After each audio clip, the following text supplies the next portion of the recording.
Este podcast pertenece a la red Podcast SN.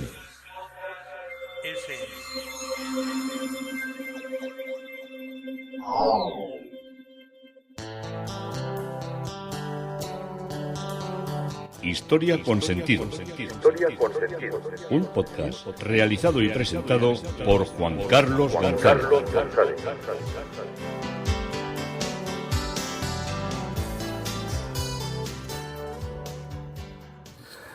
Un saludo a cuantas personas se acercan a través de las redes sociales, de Facebook, de Twitter, de mi página web Historia con Sentido. Yo soy Juan Carlos González y un día más encantado de acercaros una parte de la historia. Hoy en Londres, el tema propuesto siguiendo a Christopher Wren, vamos a arrancar desde la iglesia de Todos los Santos.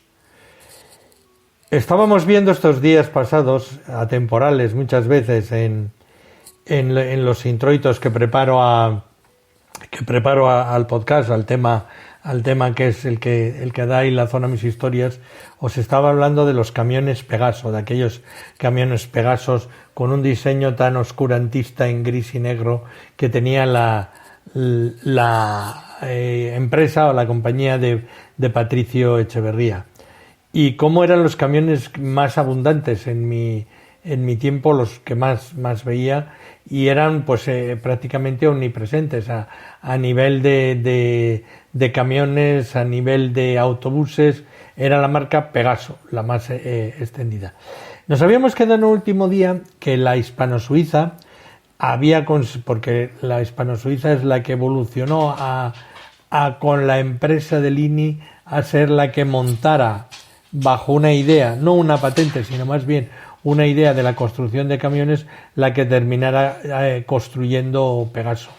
Como os digo, la hispano-suiza había logrado ser una firma muy puntera a nivel internacional, gracias sobre todo a la tecnología, que iba mucho más allá de los turismos de lujo que le dieron en un primer momento fama, esos dos coches que se ven sobre todo en los años 20 y en los años 30, que son tan cuadradotes y tan acharolados, o como de algún gris oscuro, porque los coches les gustaban que fueran muy negros.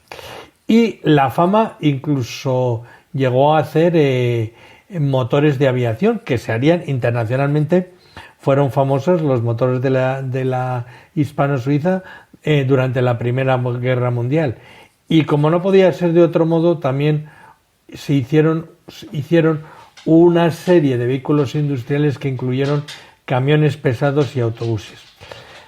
Hacia 1942, cuando ya estaba superada todo lo que era la dramática, bueno, superada yo creo que no se superó ni ahora, pero todo lo que había sido la guerra de nuestro país, la hispano-suiza, fábrica de automóviles de Barcelona, trataba, como os decía el otro día, de ponerse de nuevo en funcionamiento, y pese a las dificultades económicas de la posguerra, había una cosa clara, que el país necesitaba camiones, sobre todo para mover todas las cosas, no tenían que hacerlo en carro de caballos. Aquí se retomaron los diseños y el tamaño de camiones, que se adaptaron, sobre todo los chasis, a un nuevo diseño de cabina, porque estos empezaron a quitarle el morro, sino que había un diseño que el eje delantero estaba en la cabina, no en lo que era el morro. No sé si me entendéis. Antes hacían unos camiones donde tenían un morro largo y las ruedas donde se enganchaban el eje estaban debajo de esa parte del motor. Luego venía la cabina y luego venía la caja de atrás para llevar la carga. Y estos fueron punteros metiendo el motor dentro de la cabina y colocando debajo el eje, para hacer como si dijéramos más corto el camión en la parte de morro y más en la parte trasera, que pudiera ser más largo. Como os digo, los nuevos responsables de Hispano pretendían reanudar su actividad en colaboración, como os dije, con los italianos de Alfa Romeo. pero en plena guerra mundial las cosas no se ponían fáciles para lo que era un proyecto como aquel, y al final se imponía una nacionalización de la compañía. Así que finalmente, cuando ENASA se hace Empresa Nacional de Automóviles, S.A., que era el nombre, se hace con todo lo que era el conocimiento industrial de la empresa que se extingue, que es la Hispano-Suiza, finalmente en 1949 empiezan a salir los primeros Pegasos con el tamaño un poco mayor de la cabina en el caso del diésel, puesto que el motor ocupaba un mayor espacio. Hacia 1950, en una revisión de actividades de la empresa ENASA, se construía la fabricación de 600 autobastidores de 6 a 8 toneladas con motor de diésel, y había nacido ya pues ese camión que vimos luego tanto, que fue que se le llamó Europa, y era el Pegaso de 19 toneladas y se adaptó con ejes, tenía dos ejes de 19 toneladas y se adaptó a la homologación europea en 1967.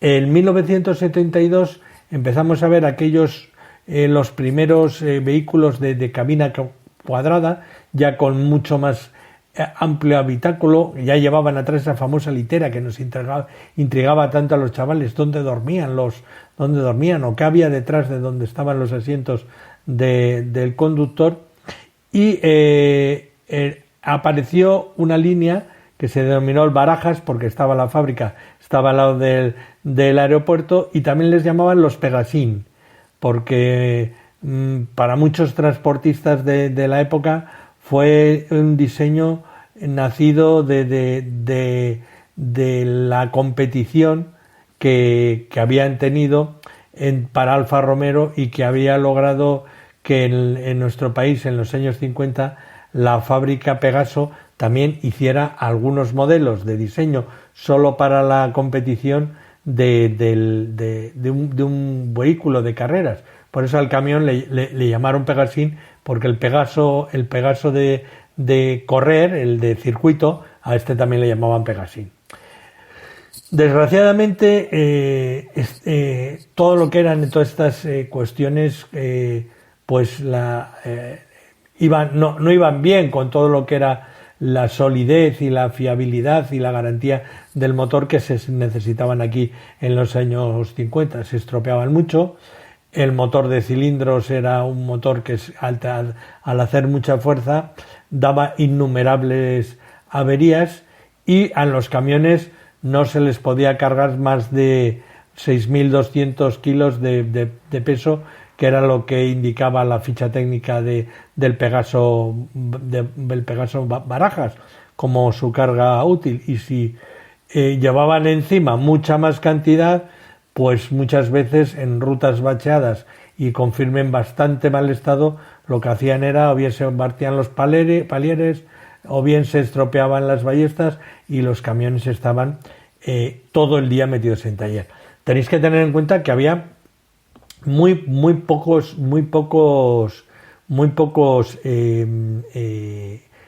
camiones. Entonces, cuando uno cogía un camión para cargarlo, lo cargaba no a 6.500, sino prácticamente al doble. Casi a escondidas, dicen, de lo que eran los directivos, que eran muy reacios a los cambios, un poco también por todo lo que era vamos a decirlo, el inmovilismo general en el que se desarrollaba el país. Desarrollaron otro coche ya con un motor mucho más potente de 140 caballos, que ahora son los caballos que tiene un coche normal, que era el que se denominaba dos lunas. Si os recordaréis por haberlo visto alguna vez en la parte de la carga de atrás, que tenía como dos lunas así como no redondas, sino tampoco ovaladas, sino como si fuera un rectángulo, pero con las dos partes estrechas en curvo. para mirar cuando se le daba, claro, ya empiezan a funcionar, estos camiones ya tienen adelantos técnicos, por ejemplo el volquete, que antes no había volquete, antes si cargaban un camión de tierra tenía que ir uno con una pala y vaciar lo que había atrás, ahora ya basculaban, que eso ya fue una parte muy, muy importante. A finales de los 50 se estableció una serie de acuerdos con la firma británica Leyland, uno de cuyos primeros frutos sería la creación de versión con 3 y 4 ejes de doble carro directriz. Estos camiones seguían el camino que se había abierto por el modelo Z206, que es el que vino después del Pegaso, y su cabina resultaba incluso adecuada para largo recorrido, pues ya permitía disponer de una litera mucho más espaciosa. En cuanto al motor, ya había pasado a 165 caballos y en pruebas alcanzó los 62 kilómetros de velocidad máxima, con un consumo de 32 litros a los 100. Ya estamos viendo que eran unas cosas increíbles. La colaboración con Leyland también dio como fruto los chasis de doble dirección frontal y en los años 60 se combinaría la denominación de los camiones, el Z206 pasaría a dar paso al 2 ejes 1060, con un motor todavía de 165 caballos, pero ya podía subir a las 17 toneladas. Hacia 1964 Pegaso presentaba una nueva gama que en el anuncio decían más grande que el más grande y más potente que el más potente. Era todo muy, muy pretencioso. Y siguieron haciéndose los camiones siempre con cabina cuadrada y con el motor en medio del asiento del piloto y del copiloto. En 1972 ya se mejora mucho la serie 1080, la versión de dos ejes, y cada año se va mejorando la capacidad del motor, el número de caballos, que ya llegaría a ser hasta de 310 caballos, y se conseguiría que esos camiones rodaran prácticamente por toda la península, pero ya hicieran viajes internacionales hasta que se produjera finalmente la fusión de la marca Pegaso con la marca Iveco. La marca Iveco era de la marca MAN de camiones alemanes, que desde aquí tengo que rendir siempre un homenaje a mi amigo Aldapa, a mi amigo Cuesta, que fue uno de los directivos de la MAN de Nuremberg, y con el cual pues viví grandes momentos en Alemania, disfruté mucho y aprendí mucho de una persona que había sido directivo de la fábrica MAN de aquel país, y que me contó pues muchas historias de la fusión, muchas cuestiones de lo que eran los pirateos técnicos y de todas aquellas cosas que en un solo introito no os puedo contar. Volvemos a Londres, volvemos a Todos los Santos, que está en Upper Thames Street, y fue mencionada por primera vez en 1235, destruida en el gran incendio de Londres de 1666, y la iglesia fue reconstruida por el estudio de Christopher Wren y demolida en 1894. Y muchas tumbas desenterradas del cementerio y llevadas a los grandes cementerios públicos de Londres. Durante la comunidad fue esta iglesia el centro de una secta milenaria que eran los hombres de la Quinta Monarquía, que era una secta milenaria, como os digo, que predicaba la venida del reinado de los santos después de la aparición de la quinta regla de los reyes, como había profetizado el libro de Daniel. Esto todavía los milenaristas siguen en funcionamiento, ¿eh? Si os metéis en internet y buscáis quinto libro, la quinta regla de los reyes, libro de Daniel, os salen un montón de sectas, sobre todo americanas, de estas que están diciendo que pasado mañana va a ser el fin del mundo, y luego otros la próxima semana y otros al otro año. En fin, un lío. La reciente decapitación de Carlos I y el incendio de 1666 fueron interpretados como que era una señal de que al final la quinta regla del libro de Daniel estaba ya cerca. Y el efecto de esta doctrina fue radical en la congregación pudo ser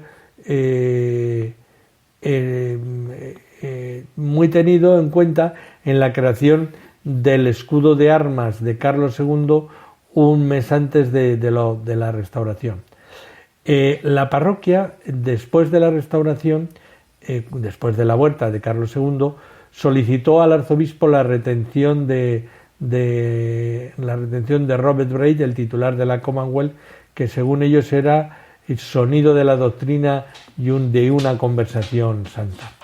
Después de la destrucción de la iglesia en el gran incendio, la parroquia se combinó con la Hallows of Letters y en 1669 ambas parroquias siguieron juntas.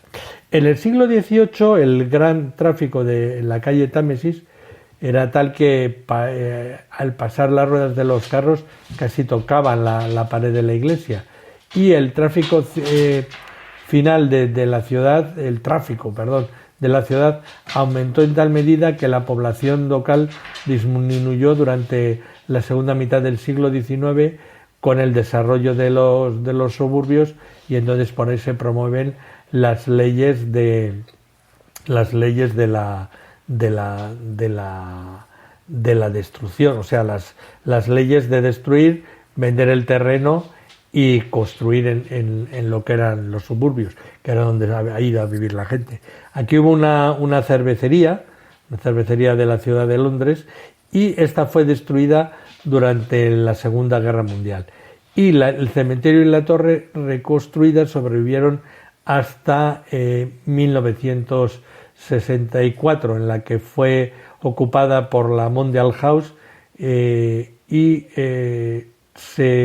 se reubicó y se transformó en un sencillo edificio que es el que viene hasta la actualidad y el que nos lo recuerda con una placa. Fue la única iglesia de Belén que tenía estatuas contemporáneas no conmemorativas. Tenía unas imágenes de tamaño natural de Moisés y de Aarón flanqueando el decálogo, las tablas de los 10 mandamientos, y los retablos están ahora en San Miguel Paternoster del Real, que también recibió el atril, ahora robado o desaparecido, y el candelabro del cirio pascual. Y el antiguo púlpito de esta iglesia está ahora en St. Paul's de Hammersmith. Siguiente templo en recordar es St. Michael's Watt Street. Estaba una iglesia de origen medieval, con fechada su cita del año 1225, y se encontraba en el lado oeste de Watt Street, inicialmente con una fachada a Ugin Lane, pero más tarde a Watt Street, que es la que le da nombre. Después del rey Jaime IV de Escocia fue asesinado en la batalla de Flodden en 1513. Su cabeza fue llevada a Londres y enterrada apresuradamente en esta iglesia. John Shaw identifica el edificio y le llamó una cosa apropiada, una cosa digna. La iglesia fue destruida en el gran incendio de Londres y después de cierta presión fue reconstruida por Sir Christopher Wren en 1673. El órgano fue construido por Thomas Eliot y en 1800, y tuvo un gran organista notable por la composición de himnos, que fue Henry Hayes. En 1854 la disminución de la población llevó a propuestas para reducir el número de iglesias, y la milla cuadrada, que era un procedimiento que el propio vicario había propuesto, hizo que la iglesia se aplicara a la ley de unión de beneficios. Los cuerpos se desenterraron del cementerio, se enterraron en un nuevo gran cementerio, que es el cementerio de Burwood, y la parroquia se unió con San Albán. El sitio ha sido objeto de varias reurbanizaciones a partir del año 2020, donde estaba la iglesia hay un edificio comercial de baja altura. Seguimos recorriendo la iglesia, lo que fue San Cristóbal le Stock, de origen medieval, reconstruida después del gran incendio en 1666, demolido en 1781 para dar paso a la ampliación de lo que era el vecino Banco de Inglaterra. Primera referencia es el 1288 y la iglesia fue muy dañada por el gran incendio de Londres, aunque las paredes exteriores y torres sobrevivieron, y fue reconstruida por Sir Christopher Wren en 1671 usando gran parte del material que se había sobrevivido. Y fue tal como estaba a principios del siglo XVIII. Tenía una torre de unos 55 metros de altura. Solo había una campaña, había un carrillón más viejo, pero que fue también destruido en el Gran Fuego. Y durante el siglo XVIII, como os decía, el Banco de Inglaterra compró gradualmente todas lo que eran las propiedades contiguas y extendiendo su sitio al que fue la parroquia. En 1781 llegó a un acuerdo con el rector de San Cristóbal y su patrón, que era el obispo de Londres, les permitió demoler la iglesia, y la parroquia se unió con la de Santa Margarita Lotbury. También el cementerio fue comprado y ahora se encuentra debajo de lo que es la corte del jardín del banco, de todo lo que es el ajardinamiento, y algunos registros parroquiales todavía existen.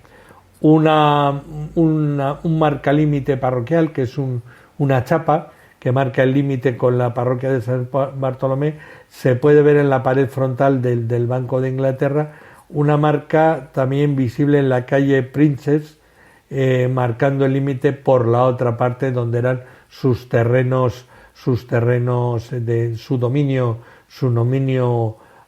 parroquial.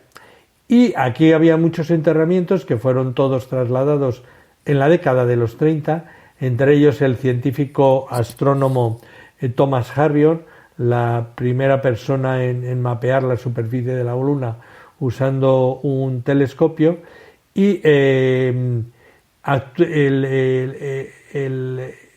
nombramiento, el cargo de ser responsable de esta parroquia se mantuvo, aunque la parroquia fue absorbida. Seguimos recorriendo, nos acercamos a lo que fue Saint Michael Cross the Line. Fue una iglesia reconstruida por Christopher Wren después del incendio y demolida en 1831, una iglesia que existía desde 1304 y una iglesia que recibió muchos beneficios de Sir William Walbor, que fue el Lord Mayor alcalde en 1375. El patrocinio perteneció al convento que existía entre sus muros y después a la iglesia de Cristo y de Canterbury hasta 1408, y más tarde al arzobispo propio de Canterbury, convirtiéndose en una de las 13 peculiaridades eclesiales, de las iglesias dependientes que tenía en Londres. Fue la parroquia donde se dieron los primeros casos de peste en el año 1665, y después del gran incendio la iglesia fue reconstruida por Sir Christopher Wren en 1687. El interior de la nueva iglesia era una iglesia considerable, y la iglesia fue demolida en 1831 para permitir las ampliaciones del reconstruido Puente de Londres. Su parroquia estaba unida con la de San Magnus Mártir, y una vidriera de San Magnus conmemoraba lo que era la antigua parroquia. Washington Irving dio una larga descripción de la iglesia en su famosa The Stick Book, publicada originalmente en 1863. Al buscar los restos de Shakespeare, Irving se entera de una foto de la taberna original de la iglesia de San Miguel, pero en vano la identifica como real, y así Washington Irving propone un viaje entretenido y divertido para encontrar lo que era esa parroquia. Seguimos por San Bartolomeo de Shanks, situado en la Bartholomew Lane, en la calle Treadle Mill. Estamos hablando de que hay un local al lado, pegado a la iglesia, que es la Bolsa Real, que se abrió en el año 1571, y la primera referencia, eso es como importante para situarla en lo que es la historia como más cercana, y la primera referencia que hay de la iglesia es de 1225.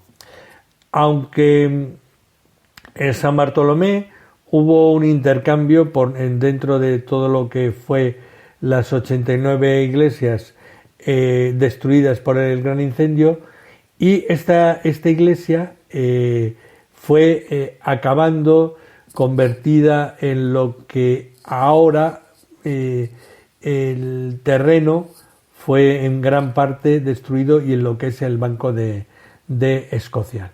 Se han perdido muchos datos de lo que había también con el Beach de la Segunda Guerra Mundial. Os digo que se reconstruye allí el barco se hace el Banco de Escocia, porque con el Beach aquí ya no había quedado prácticamente nada.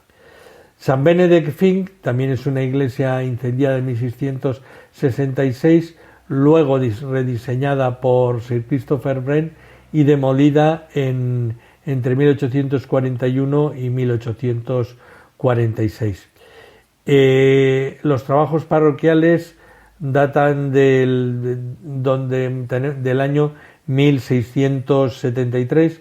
Fue una gran iglesia, pero también le pasó a los que todas. Fue demolida con todo lo que fue la reestructuración de las iglesias.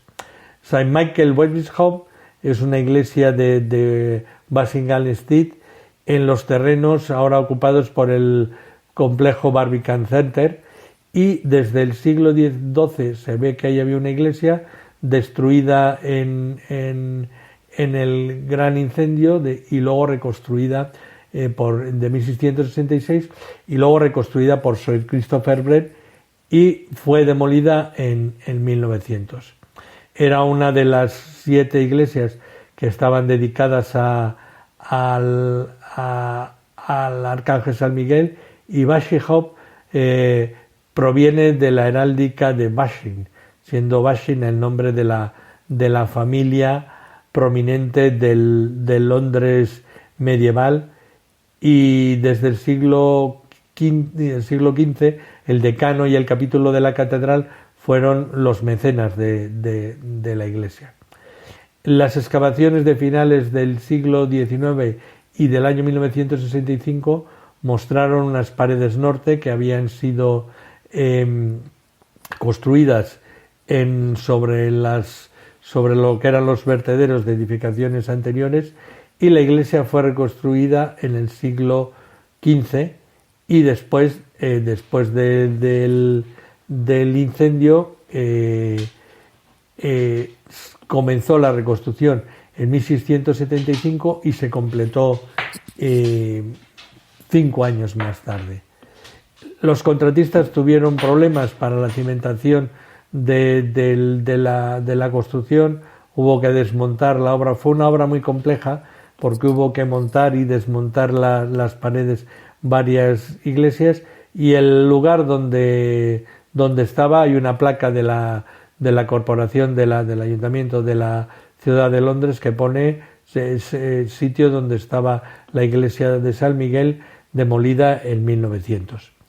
La torre era también de ladrillo, estaba al oeste de la iglesia, sufrió numerosas restauraciones, numerosas obras antes de ser definitivamente destruida, y en 1821 el ladrillo fue recubierto con estuco y abujardado en imitación de piedra. Os va a sonar dentro de unos podcasts lo que era el abujardado, que yo lo tenía muy en la mente, pero que era algo muy desconocido. Lo habréis escuchado ya cuando oigáis este podcast y seguro que os recuerda y os permite tener una sonrisa. Hoy hemos arrancado nuestro recorrido desde la iglesia de Todos los Santos en Londres con Christopher Wren. En Historia con Sentido, Juan Carlos González, encantado de haberos contado una parte de la historia.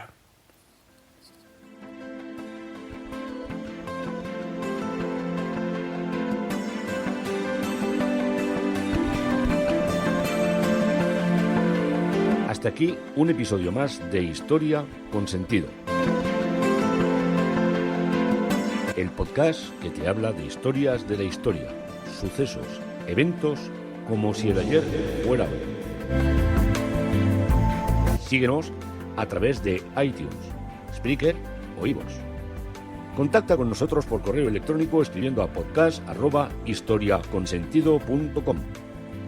Nuestra web www.historiaconsentido.com. Y en Twitter nos encontrarás como @historiasentido. Este podcast pertenece a la red Podcast SMM.